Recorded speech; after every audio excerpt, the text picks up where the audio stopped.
আমরা সব এলোমেলো করে ফেলছি, শরীয়তের সীমানা সব তছনছ করে ফেলছে, সব ছিন্ন ভিন্ন হয়ে গেছে। ছেলেকে ছেলের হাতে ছেড়ে দিছে, মেয়েকে মেয়ের হাতে ছেড়ে দিছে, বাপ বাপের দায়িত্বে, স্ত্রী স্ত্রীর দায়িত্বে, বাবা মার কোনো খবর নাই। 16 বছরের ছেলেটা হাঁটে কোথায়, চলে কোথায়, উঠে কোথায়, বসে কোথায়, আড্ডা দেয় কার সাথে, করেটা কি, কিচ্ছু নিয়ে কোনো মাথা ব্যথা নাই। টাকা দরকার টাকা নাও, খানা দরকার খেয়ে যাও।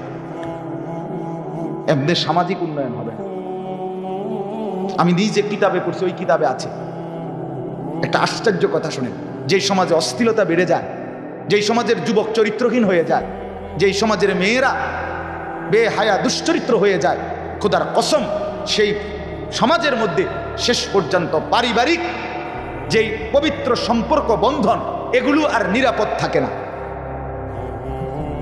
নিরাপদ থাকে না। অর্থাৎ স্বামী স্ত্রী, ভাই বোন, আত্মীয়, চাচা মামা ফুফা খালু, এই যে সম্পর্কের এগুলোর মধ্যে কোনটা কে কোনখান দিয়া কোন অপকর্ম করে কোনখান দিয়া সম্পর্ক তছনছ করে ফেলছে, এটা আর পবিত্রতার সম্পর্ক বন্ধন আর ঠিক থাকে। এটা বিপদ, এটা মুসিবত। আজকের ইউরোপ আমেরিকা, আজকের পাশ্চাত্য, তাদের হালাত এটা।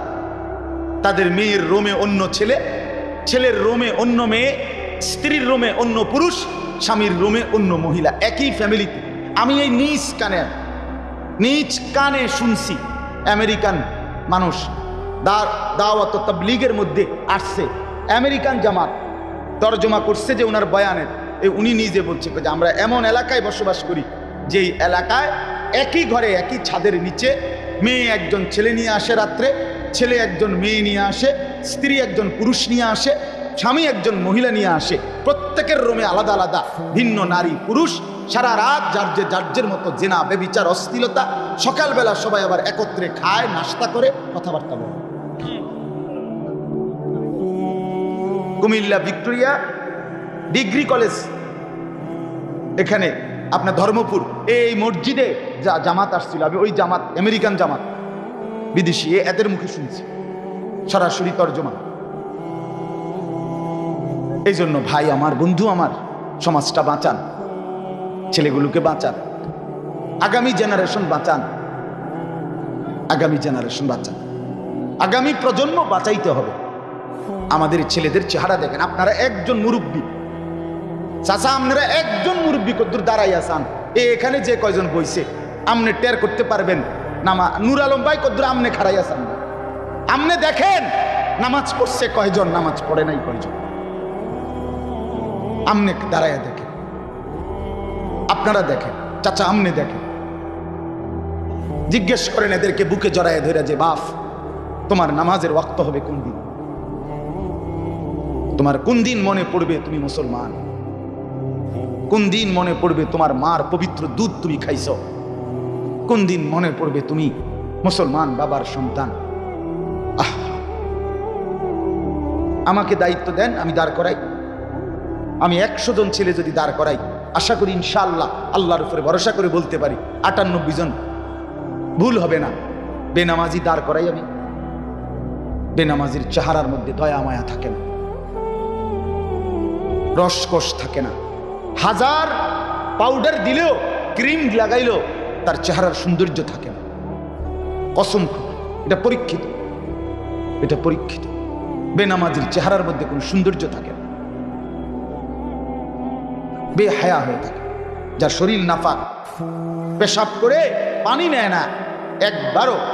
আমি তো পরিষ্কার বলি, ছেলেরা তোমরা যারা প্রস্রাব করে পানি নাও না, ঢিলা কুলুক ব্যবহার করো না, টয়লেট পেপার ব্যবহার করো না, টয়লেট পেপার। আরে বন্ধু, জীবনের মধ্যে তুমি কি কুত্তা দেখো না? কুত্তা দেখো নাই কোনোদিন? কুত্তা যে মুতে দেখো নাই? তুমি বেহায়া কোনোদিন কুত্তা দেখো নাই? তুমি খুঁজো না, তুমি বুঝো না তোমার লগে কুত্তার লগে মিল নাকি মুসলমানের সাথে মিল? দেখো না তুমি, বলেন। একজন মুসলমান পবিত্র মানুষ, সে পেশাব করে পানি নেয় না, কথা বলেন না কেন? একজন নামাজি মানুষ, সে প্রস্রাব করে পানি নেয় না, তাহলে যে পেশাব করে পানি নেয়, ঢিলা কুলুক করে, এটাই তো প্রমাণ করে এই লোকটা পবিত্র, অতএব সে নামাজও পড়ে। কিন্তু অপবিত্র মানুষ, যার কারণে একদিন 1 ঘন্টা নামাজ পড়তে মন চায় না। 5 ওয়াক্ত নামাজের আজান, এক ওয়াক্তে যখন আজান হয়, আপনারাও তো বুঝেন, নামাজের যখন আজান হয় তখন এক মসজিদে হয় না, কাছাকাছি দূরত্বে কমপক্ষে 50টা মসজিদে এক লগে আজান বাজে না? প্রতি মসজিদে যদি 4টা হরন থাকে মাইকের, তাইলে 50টা মসজিদে যদি একসাথে আজান হয়, তাহলে 4 50 200 হরন। 200 হরনে একসাথে আজান একসাথে উচ্চারিত হওয়ার পরেও তুমি নাফরমানের কানে এক বিন্দুও ঢুকলো না, ফজরও না, জোহরও না, আসরও না, মাগরিবও না, এশাও না, তুমি আল্লাহর সামনে কেমনে দাঁড়াবে? বলো না ভাই, একটা ছেলে হইলেও বুঝো, তুমি আল্লাহর সামনে কেমনে দাঁড়াইবে? অতএব আমাদের বুঝা দরকার, আমাদের ফেরা দরকার, আমাদের নিরাপত্তা, আমাদের স্বস্তি, আমাদের আশ্রয়, আমাদের পরবর্তী বেঁচে থাকা খোদার কসম ইমানের উপর, আল্লাহকে মানার উপর। অতএব আমি বললাম এতক্ষণ আপনাদের কাছে কথাটাই, আমি 4টা 5টা আয়াত পড়ছি, এবার আয়াতের তর্জমা বলব। যে কয়জন, আমার কোনো আফসোস নাই, একজন যদি শোনে একজনই শুনছে, 2 জন শুনলে 2 জনই শুনছে, আমার কোনো টেনশন নেই। কেউ গুরুত্ব না দিক, কেউ গুরুত্ব দিক, এতে নিয়ে কোনো মাথা ব্যথা নাই। দিন শেষে, রাত শেষে, একটু পরে আমরা যার যার জায়গায় ফিরে চলে যাব। আমি আপনাদের কাছে ঠেকানা, আপনারাও আমার কাছে ঠেকানা। কেউ কারোর জন্য দুনিয়া আটকায় না, পার হয়েই যায়, কিন্তু আখিরাত আটকায় যায়, পরকাল আটকায় যায়। মৃত্যু পরবর্তী জিন্দেগি কষ্ট হবে, আর অব্যাহত গুনাহ দুনিয়ার নিরাপত্তা তুলে দেয়। এটা হলো বিপদ। যদি সব গুনার শাস্তি শুধুই কেবল আখিরাতে হইতো, তো একটা কথা আছে, কিন্তু আমাদের গুনাহ আমাদের দুনিয়ার আযাব। আমাদের দুনিয়াতেও যদি বিপদ আসে তাহলে আমাদের গুনাহ। আপনারা জানেন, যারা বিবেকবান তারা বুঝে, ফিলিস্তিনের গাজা উপত্যকার 23 লক্ষ মুসলমান, তাদের সাথে মূলত ইসরায়েল যুদ্ধ করছে না, ইসরায়েল যুদ্ধ করছে 180 কোটি মুসলমানের সাথে। 57টি মুসলিম রাষ্ট্র, 180 কোটি মুসলমান, ওরা মাত্র 92 লাখ। ইসরায়েলের ইহুদি জনগোষ্ঠী হলো 90 থেকে 92 লাখ, 1 কোটি না। আমরা মুসলমান হলাম 180 কোটি। 57টি মুসলিম রাষ্ট্র, আমাদের এই 57টি মুসলিম রাষ্ট্র 180 কোটি মুসলমানের এই স্লোগান, বিক্ষোভ, প্রতিবাদ, মিছিল, তারা 2 পয়সা দাম দেয়। আমরা কি পরিমাণ ব্যর্থ হয়ে গেলাম ভেবে দেখি, আমরা কি পরিমাণ হেরে গেলাম। 180 কোটি মুসলমানের আওয়াজ 92-90 লাখ কাফের পাত্তাও দিচ্ছে না, পাত্তাও দিচ্ছে না। সরাসরি আমি নিজে স্পষ্ট কিতাবের মধ্যে, আরবি কিতাবে লেখা আছে, ইহুদিদের বিশ্বাস এটা, ইহুদিদের এই ফিলিস্তিন, তারা অপেক্ষা করতেছে দাজ্জালের জন্য। শেষ জামানার দাজ্জাল ফিলিস্তিনে আসবে এবং ইহুদিদেরকে সাথে নিয়ে সারা বিশ্ব শাসন করবে, এটা ইহুদিদের আকীদা। এই জন্য ফিলিস্তিনের 1 ইঞ্চি জমি মুসলমান থাকতে দিবে না, এটা তাদের শেষ ফয়সালা। একদিন পর পর হোক, 2 দিন পর পর হোক, 1 বছর পর পর হোক, 6 মাস পর পর হোক, 75 বছর ধরে অব্যাহত আপনার মুসলমানদেরকে বের করছে। এই যে মানুষগুলো বর্ডার ছেড়ে গেছে ওই পাশে, এগোরে আর ঢুকতে দেন, আর ঢুকতে দেন। বছরের পর বছর শরণার্থী শিবিরে এরা দিন কাটাচ্ছে। কেন? দাজ্জালকে তারা বরণ করবে। 2 নাম্বার, এদের স্পষ্ট কিতাবে ভবিষ্যৎবাণী আছে। 75 বছর আগে তারা ঘোষণা দিছে, আমরা একটি গ্রেট ইসরায়েল প্রতিষ্ঠা করব, যেই রাষ্ট্রটা হবে একদিকে ফিলিস্তিন, আরেকদিকে মিশর, আরেকদিকে ইরাক, আরেকদিকে খোদার কসম তাদের বক্তব্য হুবহু এটা, যে মুহাম্মদের মদিনা। এই পুরাটা মধ্যপ্রাচ্য নিয়ে একটি ইহুদি রাষ্ট্র প্রতিষ্ঠা করার স্বপ্ন তাদের, এবং তাদের এটা ওয়াদা যে তারা রাসূলুল্লাহ সাল্লাল্লাহু আলাইহি সাল্লামকে মদিনায় মুহাম্মদকে থাকতে দিবেন, মদিনার রওজা পাক থেকে, এখান থেকে সরায় ফেলবে, লাশ উঠাবে। বুঝছেন? আজ থেকে অনেক আগে সুলতান নুরুদ্দিন মাহমুদ রাহমাতুল্লাহ আলাইহির জামানায় এই ইহুদিরা নবী সাল্লাল্লাহু আলাইহি সাল্লামের লাশ মুবারক চুরি করতে চাইছিল। এটা ইতিহাসে সবাই জানে এই ঘটনা। কেন? তাদের বিশ্বাসে তারা এই পুরাটা অঞ্চল তাদের দাবি, তাদের পূর্বপুরুষের। এই জন্য মূলত তারা শুধু 20 লাখ মুসলমানের বিরুদ্ধে যুদ্ধ করে না, 1 কোটি মুসলমানের বিরুদ্ধে লড়াই না। আমরা 180 কোটি মুসলমান, এমন একটি মুসলমান আছে যার কলিজার ভিতরে মদিনার মহব্বত নাই। কথা বলেন না কেন? রসুলকে ভালোবাসে না, রসুলের প্রতি মায়া নাই, মদিনার প্রতি এমন একটা মুসলমান হইতে পারে? তাইলে আমাদের 180 কোটির মুসলমানের হৃদয়ের গভীরে যার স্থান, সেই নারী গভীর ধরে টান দেওয়া, ধ্বংস করা, এটা তাদের টার্গেট। তাহলে আমরা, আমাদের হালাত কোথায়? আমাদের প্রস্তুতি কই? আমাদের আল্লাহর সাথে আমাদের সম্পর্ক কোথায়? আজকে যে ছেলেরা বাবা বিশ্বাস করেন, তোমরা যারা যেই ছেলেদের চুল ডানে বামে বড়, এটা 100 সত্য কথা যে এটা ইহুদিদের মডেল, এটা ইহুদিদের পক্ষ থেকেই প্রোডাক্ট। কসম খোদার, তোমার রক্ত ভুলাই দিছে, তোমার ধর্ম ভুলাই দিছে, তোমার অস্তিত্ব ভুলাই দিছে। কেউ যদি শেকড় ভুলে যায়, কেউ যদি অস্তিত্ব ভুলে যায়, কেউ যদি বংশের পরিচয় ভুলে যায়, কেউ যদি রক্তের পরিচয় ভুলে যায়, কেউ যদি ধর্মের বন্ধন ছিন্ন করে যায়, সে তখন আর মানুষ থাকে না, সে জানোয়ার হয়ে যায়। তার আর নিজস্ব কোনো বৈশিষ্ট্য, স্বকীয়তা থাকে না। এজন্য আমরা ফিরতেই হবে, আসতেই হবে। আমরা আমাদের সন্তান বাঁচাইবার চেষ্টা করতে হবে। এই ছেলেগুলো আমাদের, এরা মুসলমানের ছেলে, এরা মা মুসলমান, বাবা মুসলমান। আপনারা যদি একটু আন্তরিক না হন, সবাই মিলে যদি চেষ্টা না করেন, একজন বক্তা, একজন হুজুর, একজন মাওলানা, একজন ওয়ায়েজ, তার পক্ষে সম্ভব না। সম্ভব এত কোটি মানুষকে পরিবর্তন করা, এত কোটি যুবককে বদলানো একজন হুজুরের পক্ষে সম্ভব। বলেন আর বহুত হুজুর আছে? না, বহুত নাই। আমার শায়েখ আল্লামা মুফতি মুশতাকুর নবী কাসিম হুজুর ওই দিনও বলতেছে, ওই যে মাওলানা, মাহফিল হয় লক্ষ লক্ষ, কিন্তু উপযুক্ত বক্তা 50 জন নাই। বক্তা 50 জন নাই, তাহলে মাহফিল কি করে? মুরাদনগর উপজেলার মধ্যে 22টা ইউনিয়ন, 22টা না ইউনিয়ন, তো একটা ইউনিয়নে যদি গড়ে 10টা করে গ্রাম হয়, কয়টা গ্রাম? 220।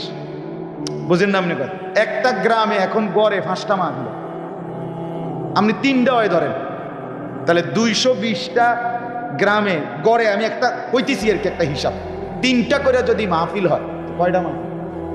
660। মাহফিলের শীত মৌসুম হইল 4 মাস, 4 মাসে হলো 120 দিন। একজন বক্তা যদি 2টা করেও মাহফিল করে, কথা বুঝছেন, তাইলে মাহফিল হবে আবার 240টা। মুরাদনগরে মাহফিল দরকার 660টা। আমি সর্বনিম্ন কইছি, আরো অনেক বেশি। সারা বাংলাদেশ কোথায়? 64 জেলা কোথায়? কথা বুঝছেন? এই জন্য ওয়াইস কই, বক্তা কই। কাজে এই অল্প কয়েকজন আলেম এত বড় জনগোষ্ঠীকে সংশোধন করা সম্ভব না। আমরা যদি প্রত্যেকেই নিজের ঘরের দায়িত্ব নেই, আমি যদি আমার ছেলেকে একটু বলি, মেয়েকে বলি, স্ত্রীকে বলি, ভাই বন্ধুকে বলি, ডানে বামে যদি একটু বলি, একটু চেষ্টায় ইনশাআল্লাহ সমাজের উল্লেখযোগ্য অংশ পরিবর্তন হবে। এজন্য আমি অনুরোধ করলাম, এই যে যারা লিখছেন, মাশাআল্লাহ সুন্দর কথা, সামাজিক উন্নয়নই আমাদের লক্ষ্য, সংগঠনের নাম, এটার নামই এটা চমৎকার নাম। এই নাম যাদের, তাদের কাছে অনুরোধ, বন্ধু, সামাজিক উন্নয়নের আগে প্রথম দাবি আমার, পছন্দ হোক বা অপছন্দ হোক, আমার প্রথম দাবি, তোমার আপাদক মস্তক তুমি রসুলুল্লাহর সুন্নাত মোতাবেক, ইসলাম মোতাবেক চুল, চেহারা, লেবাস ঠিক করো, 5 ওয়াক্ত নামাজ পড়ো। খোদার কসম, তুমি সমাজ, তুমি উন্নয়ন, তুমি বদলালে দেশ বদলাবে, জাতি বদলাবে, তুমি বদলাবে। তোমার কলিজার ফিকির হাজারো মানুষকে বদলে। যুগ জামানা পাল্টে দিতে চাই না 1000 জন, এক মানুষই আনতে পারে জাতির জাগরণ। সম্ভব। প্রত্যেকটা যুবকের ভিতরে অসীম সম্ভাবনা আছে, সীমাহীন মেহনত করার মতো যোগ্যতা আছে, দিবা রাত্রি পরিশ্রম করার মতো শরীরের সক্ষমতা আছে। কিন্তু আজকে শুধুই কেবল মোবাইল অশ্লীল ছবি, নাচ গান, চুলের বাহার, শরীর কাপড় পোশাকের বিচিত্র আইটেম আমাদেরকে দুশ্মন এই কাজে লাগায়া আমাদের চূড়ান্ত শক্তির অপব্যয় করে জীবনটা নষ্ট করে দিয়েছে। আমরা কিতাবে পড়ছি রাসূলুল্লাহ সাল্লাল্লাহু আলাইহি ওয়াসাল্লামের একজন সাহাবী হযরত যায়েদ ইবনে সাবিত রাদিয়াল্লাহু তাআলা আনহু, 16 বছর বয়সে উনাকে হযরত আবু বকর সিদ্দিক রাদিয়াল্লাহু তাআলা আনহু যখন প্রথম খলিফা হইছেন, তো উনাকে বলছিলেন, যায়েদ, কোরআন শরীফ পুরা 30 পারা একত্রে সংরক্ষণ করা, সংকলন করা, এই দায়িত্বটা আমি তোমাকে দিতে চাই। নবীজির জামানায় অল্প অল্প করে আলাদা আলাদা লেখাইছে, সাহাবীদের কাছে আছে, কারো কাছে 10 আয়াত, কারো কাছে 20 আয়াত, কারো কাছে একটা সূরা লেখা আছে, কিন্তু পুরা কোরআন একসাথে লেখা কারো কাছে নাই। তুমি সব সংগ্রহ কইরা লিখিত কপিগুলো যাচাই বাছাই কইরা সিরিয়াল ঠিকঠাক কইরা পুরা 30 পারারে একসাথ করো, পারবানি। ওনার বয়স তখন মাত্র 16 বছর। এই সাহাবী, এই যাকে দায়িত্ব দিয়েছে, কইছে, আমরা নিজে কিতাবে পড়ছি, 16 বছরের এই তাগড়া সাহাবী, উনি বলতেছেন, আমিরুল মুমিনিন, আমাকে যদি আপনি এই পাহাড়টা, সামনে মদিনার পাহাড় দেখাইছে বড়, এই পাহাড়টা যদি বলেন কাইটা এখান থেকে আরেকখানে নিয়ে স্তূপ দিতে, খোদার কসম আমি এটাও পারব। আপনি আমার কি কইলেন? আমি পারবো না কেন? ইনশাআল্লাহ, আমি মুসলমান না, আমি যুবক না? একা দিবা নিশি মেহনত করে 1.25 লক্ষ সাহাবী জীবিত তখন, এই হাজার হাজার সাহাবীর কাছ থেকে খুঁজে খুঁজে তালাশ করে করে সব একত্র করে এগুলোরে সব যাচাই বাছাই আখ পিস ঠিকঠাক করে পুরা কোরআনুল কারীমের পূর্ণাঙ্গ 30 পারা সংকলন উনি একত্র করেন। হযরত যায়েদ ইবনে সাবিত রাদিয়াল্লাহু তাআলা। তাইলে মুসলিম যুবকের ভিতরে অসীম সম্ভাবনা আছে, ঈমান অনেক পাওয়ারফুল। আমাদের কালেমায়ে তাইয়্যিবা, আমাদের লা ইলাহা ইল্লাল্লাহ অনেক মজবুত। খোদার কসম, আমাদের এই পুঁজি, এই ঈমান, এটার সামনে গোটা পৃথিবী তুচ্ছ, পৃথিবী তুচ্ছ। এটাই বাস্তব। সর্বোচ্চ 18,000, কেউ বলে 20,000, কেউ বলছে 30,000 সর্বোচ্চ মুসলিম যারা ফিলিস্তিনের গাজা উপত্যকায় মাটির নিচে বাংকার করে এই ইসরায়েলের ইহুদিদেরকে যারা হামলা করছে, এরা সর্বোচ্চ গোয়েন্দাদের কথা হলেও 30,000 হইতে পারে, এর বেশি না। মাত্র 30,000 মুজাহিদ যারা সিদ্ধান্ত নিছে যে জীবন বাজি রাখবে আল্লাহর জন্য। আজকে 1.5 মাস পৃথিবীর সুপার পাওয়ার ইসরায়েল কোনো ছোটখাটো শক্তি লইয়ে নামছে না। পৃথিবীর সবচেয়ে বেশি অস্ত্র আমদানিকারক দেশ ইসরায়েল। পৃথিবীতে যদি সারা বিশ্বে যত মাল্টিন্যাশনাল কোম্পানি আছে, আন্তর্জাতিক কোম্পানি, পৃথিবীর এমন কোনো কোম্পানি নাই যেই কোম্পানির শাখা ইসরায়েলের রাজধানী তেল আবিবে নাই।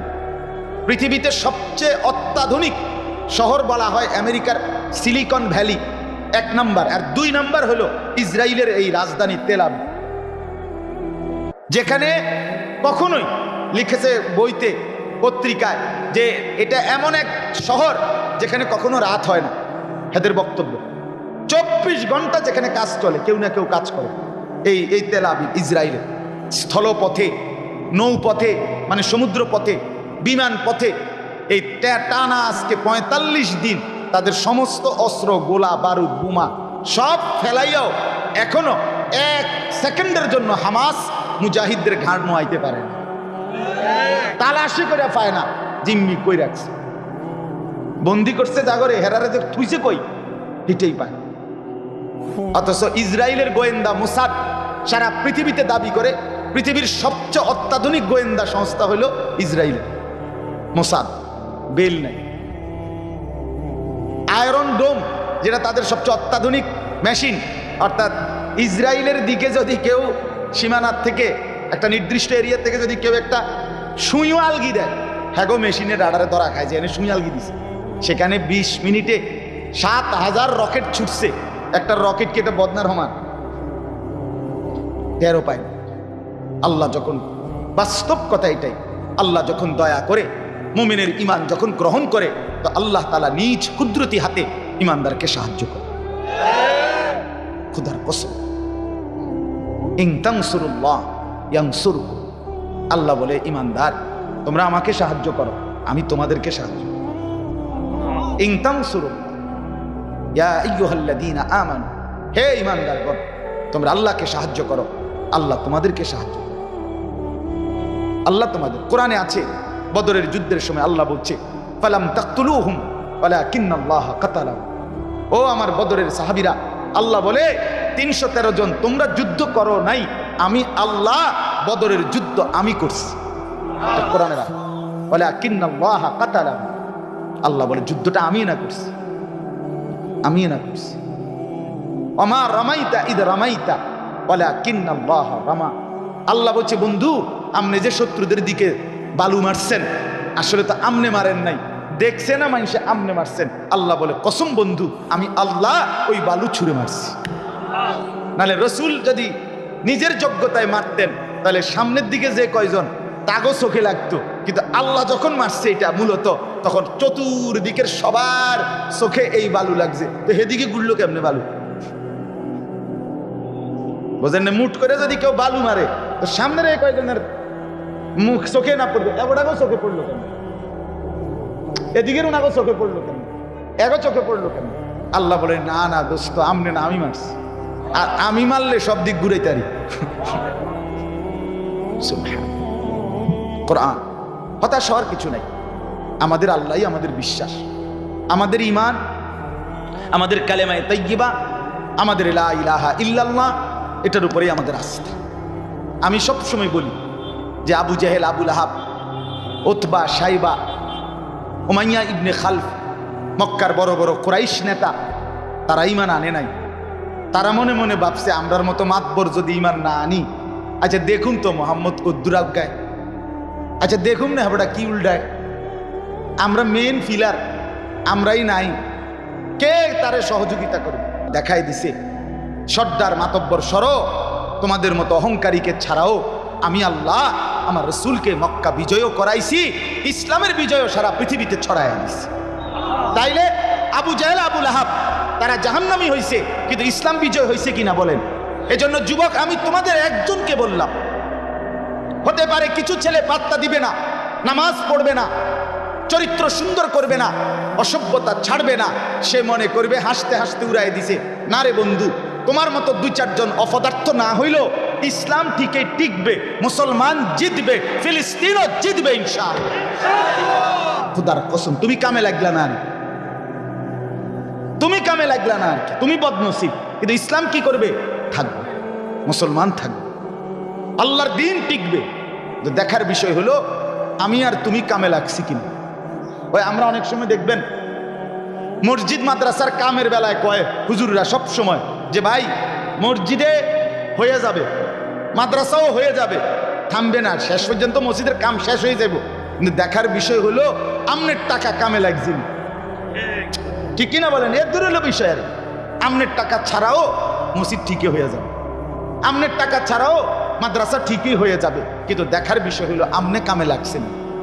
এই জন্য দয়া করে রাত গভীরে আমি এবার শুধু আমার আয়াতগুলোর তর্জমা শুনাইতে চাই। মূল কথা আমার শেষ।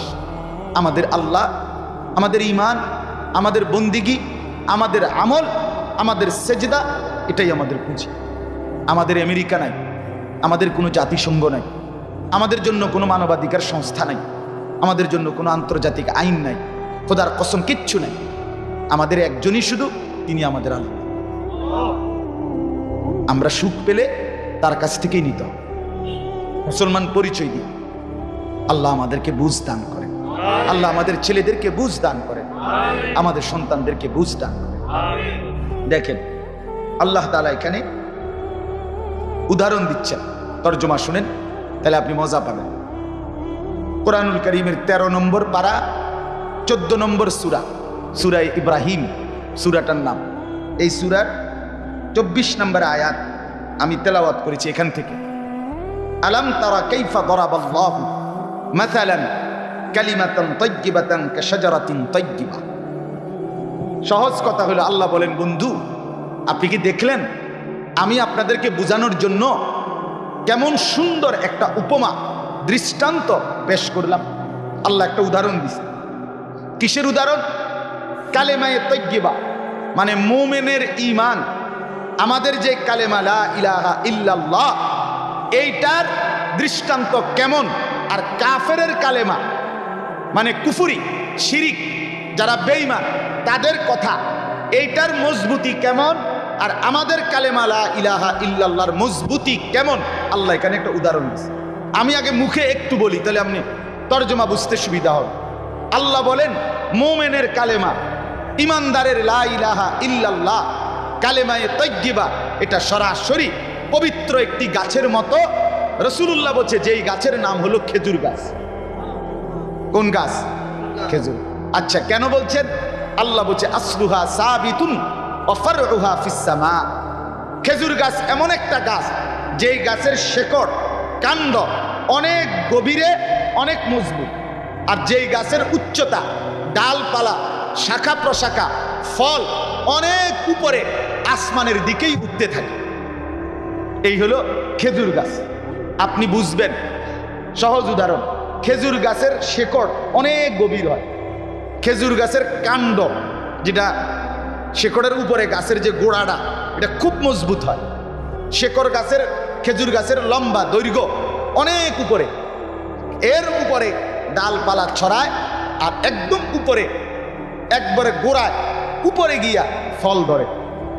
তো তাফসীরের মধ্যে লিখছে, এক নাম্বার হলো খেজুর গাছের শেকড় মজবুত গভীরে, 2 নাম্বার খেজুর গাছের কাণ্ড খুব মজবুত, যার ফলে এই শেকড় নিচে এবং কাণ্ড মজবুতের কারণে যেই কোনো ঝড় বাতাস তুফান খেজুর গাছকে গোড়ার থেকে উঠাইতে পারে না, যত তুফানে হোক। এটা অনেক শেকড় অনেক নিচে। ঠিক আল্লাহ তাআলা উদাহরণ দিছে, কোনো মুমিন বান্দার কলিজার ভিতরে, হৃদয়ের গভীরে যখন কালেমা বসে যায়, ঈমান বসে যায়, তো পৃথিবীর যেই কোনো ঝড় ঝাপটা, জালেমের জুলুম, অত্যাচারীর অত্যাচার, বেঈমানের শাসন, কোনো কিছুই আর তার কলিজার ভেতর থেকে ঈমান সরাইতে পারে না। খেজুর গাছের শেকড় এর মতো। আজকে ৭৫ বছর এই ফিলিস্তিনের মুসলমান রক্ত দিচ্ছে, কিন্তু তারা এখনো ইহুদিদের কাছে হাত জোর করতে চাচ্ছে না, বরং বলছে আমরা যুদ্ধই আমাদের সমাধান, লড়াই আমাদের সমাধান, জিহাদ এটাই আমাদের সমাধান। বলেন আলহামদুলিল্লাহ। তাহলে মুমিন এমনই হয়। হযরতে বেলাল, হযরতে খাব্বাব, হযরতে খুবাইব, এরকম বড় বড় সাহাবীরা সর্বোচ্চ জুলুমের পরেও কলিজার ভেতর থেকে ঈমান 1 সেকেন্ডের জন্য ছাড়ে নাই। ছাড়ছে কি? ছাড়ছে। হযরতে আসিয়া, ফেরাউনের স্ত্রী, হযরত আসিয়ার হৃদয়ে ঈমান ছিল, মুসা নবীর প্রতি ঈমান আনছে। আমরা তাফসীরে পড়ছি, ফেরাউন হযরতে আসিয়াকে, স্ত্রীকে এরকম কাঠের বোর্ডের মধ্যে আপনার বাঁধছে, হাত পাও বাইদা সারা শরীরের মধ্যে পেরেক মারছে, পেরেক মাইরা রক্তাক্ত অবস্থায় বলছে, আসিয়া হয় কালেমা ছাড়ো, নয়তো তোমার শরীরের চামড়া এখন জীবিত অবস্থায় একটা একটা করে টেনে টেনে উঠানো হবে। আল্লাহর কসম কোরআনে আছে। হযরতে আসিয়া বলছে, ফেরাউন আমি তো দুনিয়া ছেড়ে দিতে রাজি, জীবন দিয়েই দিতে রাজি, কিন্তু যেই কালেমা, যেই ঈমান আমার হৃদয়ে বসছে, খোদার কসম সেই কালেমা, সেই ঈমান ছাড়া যায় না। ছাড়ে নাই, শেষ মুহূর্ত পর্যন্ত জীবন দিছে। হযরতে আসিয়া বেঈমান হয় নাই, বেঈমান হয় না। তো আল্লাহ বলেন যে আমার বান্দা বনে রেখো, কালেমায়ে তাইয়্যিবা ঈমান এত বড় সম্পদ, খেজুর গাছের মতো। 2 নাম্বার, খেজুর গাছের উচ্চতা অর্থাৎ দৈর্ঘ্য অনেক উপরে, উপরের দিকে, আসমানের দিকে। একজন মুমিন, একজন ঈমানদার, তার সমস্ত নেক আমল, তার সব জিন্দেগি আল্লাহ আল্লাহ রসুলের হুকুম মতো চললে সবকিছু উপরের দিকেই উঠতে থাকে, জান্নাতে পৌঁছতে থাকে। 3 নাম্বার, খেজুর গাছের ফল। খেজুর গাছের যে ফল, স্বাভাবিকভাবে গাছের গোড়ার থেকে অনেক উঁচে ফল ধরে, যার কারণে ময়লা আবর্জনা নাফাকি থেকে ফলটা পবিত্র থাকে, পরিষ্কার থাকে। এই জন্য তাফসীরের মধ্যে লিখছে, মুমিন যখন ঈমানওয়ালা হয় তখন তার পুরা দেহ, তার পুরা জিন্দেগি, তার লেনদেন সর্বদা পবিত্র পরিচ্ছন্ন, নাপাকি হারাম থেকে মুক্ত থাকে। 4 নাম্বার, খেজুর গাছই একমাত্র ফল, ওই যে পরের আয়াতে আছে, তুতি উকুলাহা কুল্লা হিনিন বিইذনি রাব্বিহা। আল্লাহ বলেন আমার হুকুমে খেজুর গাছের ফল সব সময় ফল দেয়, মানে ব্যবহারের উপযোগী হয়। অর্থাৎ খেজুর ফলেই একমাত্র খেজুর এমন ফল যেই ফল সারা বছর সারা সিজন রোদ গরম বৃষ্টি বান তুফান সর্বসময়ই খেজুর খাওয়ার উপযোগী মানুষ খাইতে থাকে।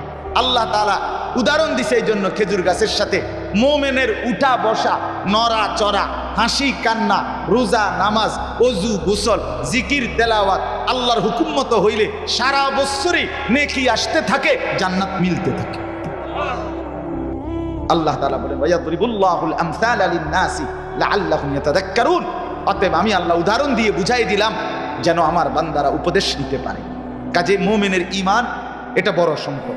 কারো কলিজার ভিতরে যদি ঈমান জমে তো পৃথিবীর কোনো নাফাকি, পৃথিবীর কোনো জুলুম, পৃথিবীর কোনো অপবিত্রতা, পৃথিবীর কোনো হারাম মুমিনের ঈমানকে নষ্ট করতে পারে না। এবার আসেন দ্বিতীয় অংশ। আল্লাহ বলে কাফেরের কুফরি, মুশরিকের শিরিক এটা নাপাক গাছের মতো। ওয়া মাথালু কালিমাতিন খাবিসাতিন কাশাজারাতিন খাবিসা, একটা নাফাক একটা অপরিচ্ছন্ন গাছের মতো কাফেরের কুফরি মুশরিকের শিরিক। মানে কি? তাফসীরের মধ্যে লিখছে, আপনারা সবাই চিনবেন না হয়তো। বাকি জঙ্গলের মধ্যে একটা গাছ আছে ছোট্ট ছোট্ট, এগুলোকে মাকাল ফল বলে, হানজাল আরবিতে বলে। অর্থাৎ মালটা যেরকম ছোট ছোট গোল গোল, এই গাছের ফলটাও হয় এরকম গোল আপেল বা মালটার মতো। এগুলো দেখতে খুব সুন্দর, ফলটা মাকাল ফল, কিন্তু এটার ভিতর চূড়ান্ত দুর্গন্ধ, তিতা, একদম বিষাক্ত, কিন্তু দেখতে খুব চমৎকার বাহিরে দিয়ে। এটা ছোট্ট গাছ হয়, আপনার ফলটা গাছের কাছাকাছি, আর ফলটা ধরে যখন গাছ টান দেয় তখন গাছের গোড়া সুদ্ধা, গোড়া সহ শিকড় সহ উঠতে চলে আসে। তা আল্লাহ তাআলা উদাহরণ দিছে কাফেরের যত ফালাফালি লাফালাফি কথাবার্তা উচ্চারণ হুঙ্কার সব কিছু ওই মাকাল ফলের মতো, যেটা উজতুসাত মিন ফাওকিল আরদে, টান দিলে গোড়া সুদ্ধা শিকড় সুদ্ধা 1 মিনিটেই উড়ে যায়, নিঃশেষ হয়ে যায়। আপনি যদি বাংলা বোঝেন আমগো দেশিটা, তাহলে আমি আপনি বুঝানোর লেগে কই, একটা বুঝার জন্য যে আলু খেত আছে না, আলু এইটার মতো। আলুও তো একটা ফল, মনে করেন আলু একটা ফসল। তো আলুর খেতে আলুটা গাছের লগেই থাকে, গাছটা মাটির কাছেই থাকে শিকড়। আলু ধরে টান দিলে গাছ শিকড় সব উঠতে গেল, আসে কিনা বলে? তো আল্লাহ তাআলা বলেন কাফেরের কুফরি এরকম, মা লাহা মিন কারার, এটার কোনো স্থায়িত্ব নাই। এজন্য সারা পৃথিবীর কাফেররা যাই বলুক, যত হুঙ্কার ছাড়ুক, মুসলমান হারবেও না, ইসলাম শেষ হবেও না, ইনশাআল্লাহ, কোনো সন্দেহ নেই। জিতবে মুসলমান। জিতবে কে? টিকে থাকবে কে? মুসলমান। মুসলমান। এই 1450 বছরে কত কাফের আইসে গেছে, কিন্তু কত বেঈমান গোষ্ঠী পৃথিবীতে অহংকার করছে, হারায় গেছে, কিন্তু মোমেন ইমানদার ইসলাম আজও আছে, আজও আছে। সর্বশেষ কথা হলো আল্লাহ বলেন ইউসাব্বিতুল্লাহুল্লাযীনা আমানু বিল কওলিস সাবিতি ফিল হায়াতিদ দুনিয়া ওয়া ফিল আখিরাহ। আল্লাহ তাআলা বলেন আমি আল্লাহ ওয়াদা দিলাম, আমার কোনো মুমিন বান্দা যদি ঈমান মজবুত করে, এই ঈমান এই কালেমার বরকতে আমি আল্লাহ তাকে দুনিয়ার মধ্যেও মজবুতি দান করব, কবরেও এবং হাসরেও আখিরাতে সর্ব জায়গায় আমি আল্লাহ তাকে দৃঢ়তা মজবুতি, আমি আল্লাহ তাআলা তাকে বলিষ্ঠ ওয়াদা আমি আল্লাহ দিলাম যে আমি তাকে নিরাপত্তা স্বস্তি শান্তি এবং জান্নাত সবটাই দেব। আর আমি আল্লাহ জালেম আর পাপীকে পথভ্রষ্ট করে দেব। আল্লাহ যা চান তাই করতে থাকেন, তাই করতে পারেন। অতএব আজকে রাত গভীরে শেষ কথা এটাই অনুরোধ করছি, আবারও বলছি, একজন বুঝলে একজনই, 10 জন বুঝলে 10 জনই। আমার স্বপ্ন এটাই যে যে একজনই হোক, একজন একজন করেই বদলাক, কিন্তু আমরা এটাই মনে রাখতে হবে শেষ পর্যন্ত আমাদের ঈমান, আমাদের কালেমা, আমাদের আল্লাহ, আমাদের রসুল, আমাদের লা ইলাহা ইল্লাল্লাহ, আমাদের মুহাম্মাদুর রাসূলুল্লাহ, এটাই আমাদের পুঁজি, এটাই আমাদের। আমরা কাফেরদের মতো চেহারা বানাইয়া, বেঈমানের সাথে সম্পর্ক বাড়াইয়া, অথবা ইহুদি খ্রিস্টানদের মতো নিজেদের কালচার বানাইয়া আমরা নিরাপত্তা পাব না, স্বস্তি মিলবে না আজ কিংবা কাল। পৃথিবীতে এখন যেমন আমরা শুনি অন্য দেশের মজলুম মুসলমানের কথা হতে পারে বন্ধু, একদিন তারা শুনবে আমাদের কথা। কোনো সন্দেহ নেই, কোনো অসম্ভব নেই, অসম্ভবের কিছুই নেই। অতএব দয়া করে যা প্রত্যেকেই আমরা নিজ নিজ জায়গায় আল্লাহর দিকে ফিরে আসি, কালেমা ঠিক রাখি, নিজের ঈমান, নিজের বিশ্বাস, নিজের আমল, নিজের জিন্দিগি সুন্দর করতে চেষ্টা করি। বন্ধু আমার, আমি আবারও বলছি, আমরা প্রত্যেকেই যদি ফিকির না করি হবে না। আমাদের কাফের বেঈমানদের উপরে যদি আমরা ভরসা করি, আস্থা রাখি, তাদের সাথেই শুধু সম্পর্ক রাখি, আমাদের নিরাপত্তা মিলবে না। আমাদের আল্লাহ আমাদের নিরাপত্তা, আমাদের ইসলাম আমাদের নিরাপত্তা, আমাদের কোরআন আমাদের নিরাপত্তা। শুধু এই কয়েকদিন ফুর্তি করলাম এটা না, আমাদের পরবর্তী জেনারেশন আছে। আমি এই কয়েকদিন প্রায় দিন মার কাছে দোয়া চাইছি, মারে বলছি, বিবির কাছে কয়েকবার বলছি যে আমার 2 বছরের একটা মেয়ে আছে, আমার 7 বছরের একটা ছেলে আছে। তো আমার সারাক্ষণ মনে হয় যে আগামী 20 বছর পরে, আগামী 30 বছর পরে আমার ছেলে, আমার মেয়ে জান মাল ইজ্জত নিয়ে বাঁচতে পারবে তো? কি নিশ্চয়তা আছে? ফিলিস্তিনের যে 7 বছরের বাচ্চা, মা হারা, বাবা হারা, সে আশ্রয় নিবে কোথায়? 7 লক্ষ শিশু ঘর হারা, পিতা মাতা হারা, পত্রিকার রিপোর্ট। আমার 2 বছরের মেয়েটা, বাচ্চাটা রাতের 3টাও যদি বাজে, রাতের 3টাও যদি বাজে, বাচ্চাটা সজাগ থাকে প্রতিদিন। আমি গেলে আমার বুকে মাথা রেখে এরপরে আমার পাশে ঘুমায়। 7 বছরের ছেলেটা সারাদিন মাদ্রাসায় একটু সময় নুরানি পড়ে, এরপরে আইসা বাসায় একবার ছোট্ট সাইকেল চালায়, একবার চিপস খায়, একবার ওইটা খায়, একবার ছাদে ওঠে, একবার নিচে নামে, সারাক্ষণ দৌড়াদৌড়ি করে। সে জানে না পৃথিবীতে কি হচ্ছে, পৃথিবীর কোথায় কি হচ্ছে।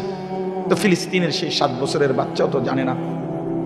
যেই বাচ্চা রক্ত দেখলো, মায়ের লাশ, বাবার রক্তাক্ত লাশ দেখলো, সে বড় হবে কিভাবে? সে আগামী দিনে বাঁচবে কিভাবে? এই জন্য বন্ধু আমার, এই অল্প কয়েকজন আমরা ভাবে, ছেলেকে নিয়ে ভাবেন, মেয়েকে নিয়ে ভাবেন, আগামী প্রজন্মকে নিয়ে ভাবেন, আগামী প্রজন্মকে নিয়ে। 92 লক্ষ কাফের আক্রমণ করলে করাতে 23 লক্ষ মুসলমান গাজা একটা এলাকায়, একটা ঘর তাদের মাটির উপরে নাই, একটা ভিটা মাটি, কিচ্ছু নাই, কিচ্ছু নাই তাদের। তাহলে 1 কোটির চাইতে কম কাফের আক্রমণে যদি মুসলমানের এই পরিণতি হয়, আমরা বাংলাদেশ চারদিকে 130 কোটি কাফের, আমাদের বাংলাদেশের চারদিকে 130 কোটি কাফের কাঁটা তারের বেড়ার ভিতরে আমরা, আমাদের চারপাশে ইন্ডিয়ায় 130 কোটির চাইতে বেশি মানুষ। কথা বুঝছি? ফিলিস্তিনের পাশে 4টা মুসলিম রাষ্ট্রের বর্ডার আছে, লেবানন, সিরিয়া, জর্ডান, মিশর। আমাদের বাংলাদেশের চতুর্দিকে 1 ইঞ্চি জায়গা, 1 বিঘত জায়গা কোনো মুসলিম রাষ্ট্রের সাথে বর্ডার নাই। আমাদের গন্তব্য কোথায়? আমাদের তাবু কই? আমাদের শরণার্থী কই? আমরা আশ্রয় মিলবে কোথায়? আমাদের ছেলেরা 1 ওয়াক্ত নামাজ পড়ে না, মেয়েরা নাম পর্দা করে না, আমাদের ঘরে রাতের 2টা পর্যন্ত হিন্দি সিরিয়াল দেখে, সারা রাত মুসলমানের যুবক উলঙ্গ ছবি দেখে। কেমনে টিকবে বাপ? আল্লাহ আমাদেরকে বুঝ দান করে।